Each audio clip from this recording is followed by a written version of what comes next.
MZTV. Whenever they of the nations that have no law by nature may be doing that which the law demands, these, having no law, are a law to themselves. How can that be?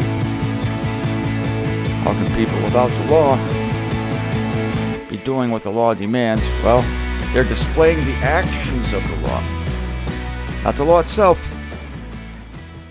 The action of the law, what the law purported to be able to produce, they're producing that, displaying that in their hearts, their conscience, testifying together, and their reckonings between one another, accusing or defending them in the day when God will be judging the hidden things of humanity according to my evangel. And people say Paul doesn't have a separate evangel, in accord with my evangel through Jesus Christ. Welcome to MZTV. I'm Martin Zender, your host. And yesterday I said something that may have made some people mad. Sorry, every time I start the broadcast, my nose itch. It's a cue. My nose starts to itch. As soon as I turn on the microphone, it's a cue for my nose to go, So, starts to itch. So yesterday I said something that may have disturbed some people, namely that God does not speak to you anymore.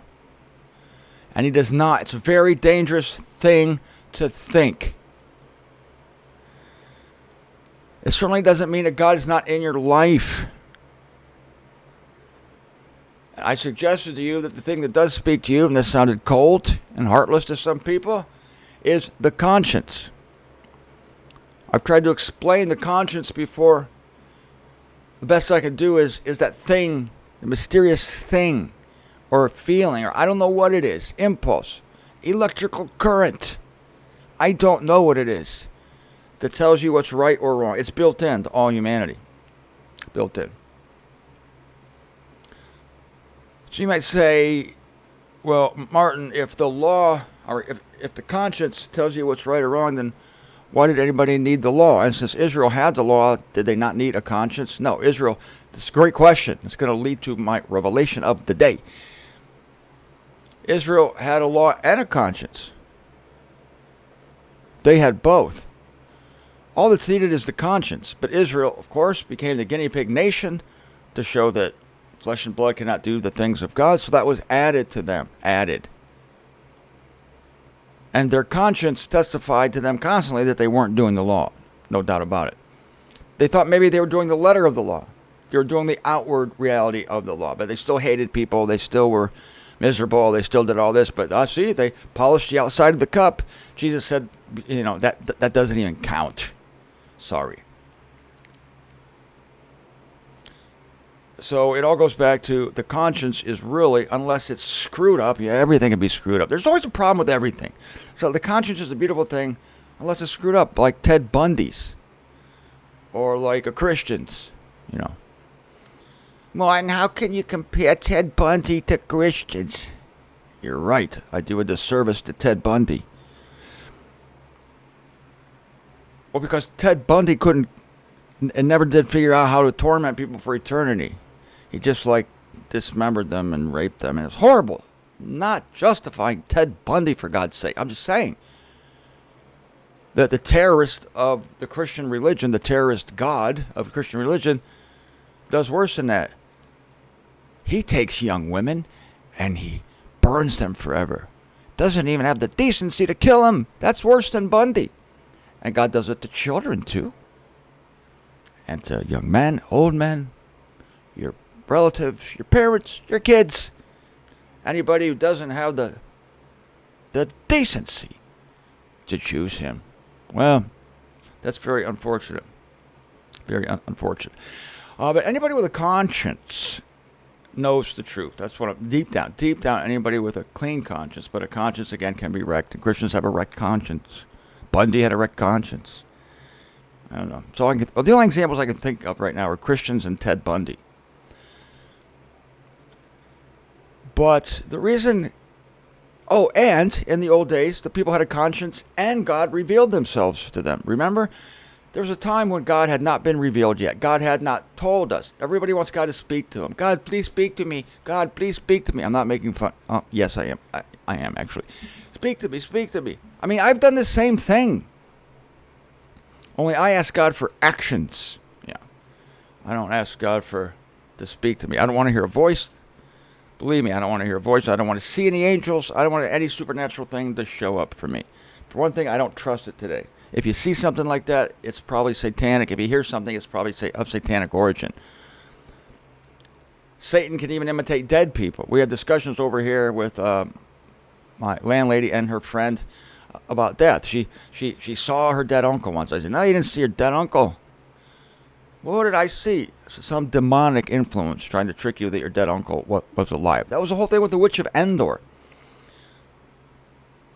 Saul consulted the witch of Endor because he wanted to talk to Samuel. And guess who showed up?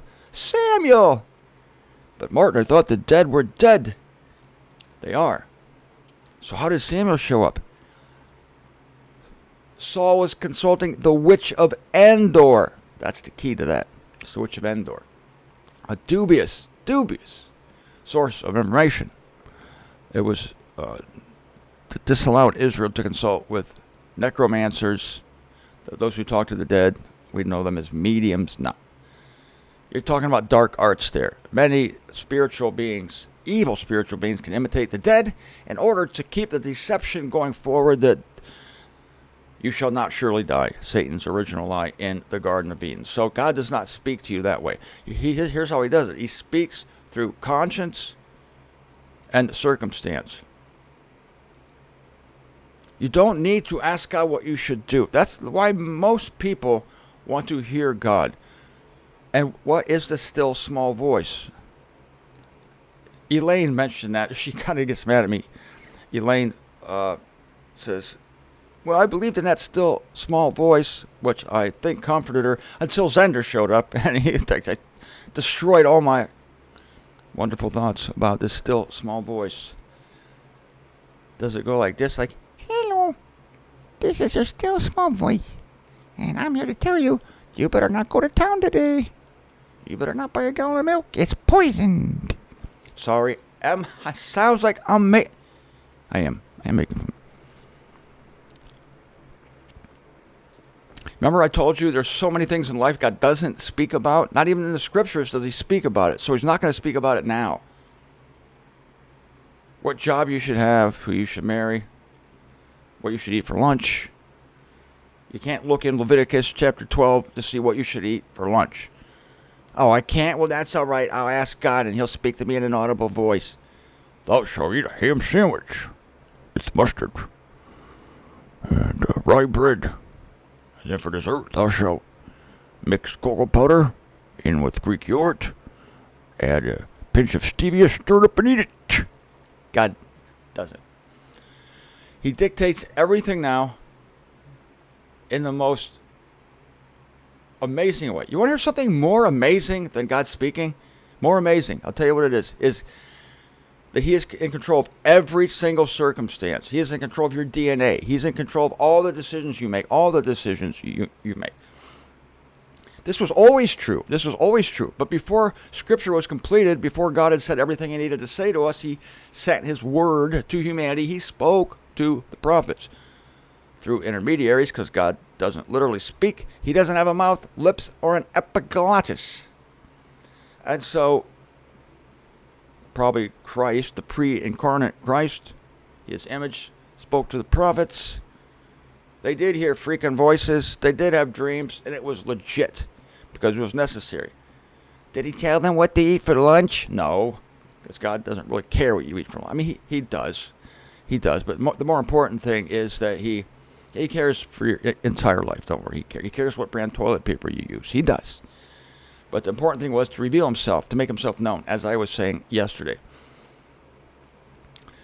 So God speaks to us two ways today, and I'm sorry to destroy anybody's fantasies. And that is through conscience and circumstance. Not pomp and circumstance. Conscience and circumstance. He's in charge of everything. And every event pushes you in the direction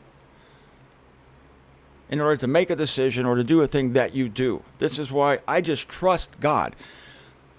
People say, well, how do you know what to do? This is my answer. This will shock you. Are you ready? Martin, how do you know what to do? God doesn't speak to you, you say. I do what I want.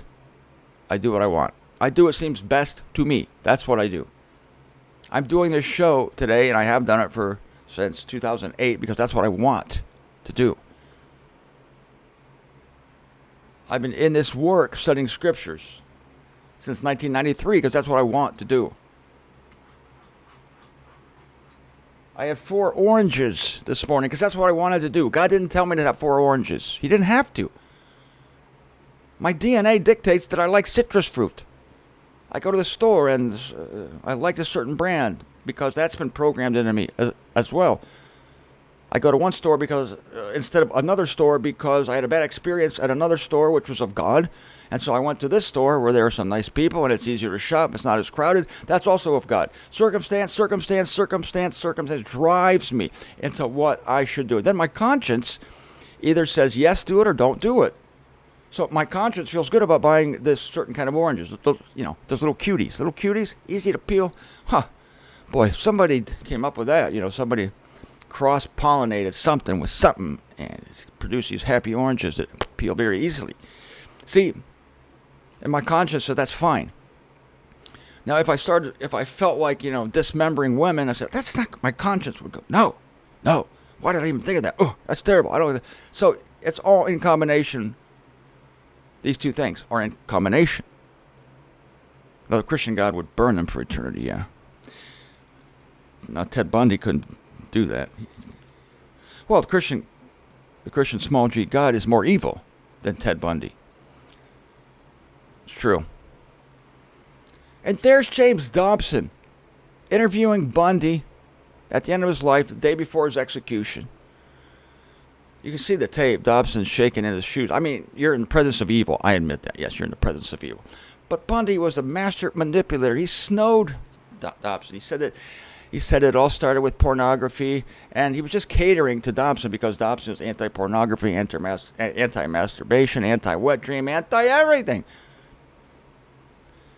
So Bundy played into that, hoping to get another stay of execution, which he had done many, many times. Anyway, forget about it. So it's your conscience in combination with circumstance. And then you just do what seems right to you. That's what it is. You do what seems right to you. This is not godlessness. In fact, it's the ultimate trust in God. You do what seems right to you, knowing. You see, people who need to hear voices and things, that they don't trust the circumstances. Or else, maybe they don't trust, I'm not saying this, I'll be lame, because maybe she's confused about that, but God, most Christians don't believe at all that God controls circumstances. No, they don't believe God controls anything, really. It's up to the 8 billion human beings on the planet to control things. It's up to Satan, whatever he wants to. God doesn't. And so therefore, since nothing is in order, nothing is planned, they have to hear from God directly. They have to pray all the time. What should I do? What should I do? What should I do? Just look at your circumstances and do what you're being pressed to do. But none of the circumstances matter. How can I say that? Because the circumstances are random chaos if they don't believe that God is the sovereign of the universe. If they think they have free will. If they think their neighbor has free will. If they think everybody on the planet has free will. How can any circumstance be said to be pointing you in a certain direction if God's not in charge of that circumstance? So then you have to, seek verbal answers or get a dream or get a private revelation. There are no private revelations. You have thoughts and ideas. I look at scripture and I say, ooh, I thought of something I've never thought of before. And if I'm not mistaken, no human being has ever thought of it before. Does that mean I got a private revelation from God? No, it just means that the circumstances force me, my mind, the way it's arranged, the scriptures, the way they're arranged, cause me to come up with this thought. It's still of God. All is of God. 2 Corinthians 5:18. All is of God. All is of God. So I'm not saying that the decisions we ultimately make based on conscience or circumstance is not of God. Of course it's of God. It's just not of God in the relative. If it was of God in the relative, then he'd be sitting down next to me speaking. Well, Martin, I really think you should adjust the contrast on your computer. Your volume's a little off. No. I learn these things from circumstances. I make mistakes based on circumstances. So we don't need it. It is a compliment to God that we don't need it, because we trust that He's in charge of circumstances. So don't trust your dreams. Don't look for voices. Don't look for answers via special paranormal thoughts, paranormal feelings. No. I know my dead grandpa was standing next to me. No, that wasn't your dead grandpa. You don't want to know what that was. It wasn't your dead grandpa. It was not your dead grandpa.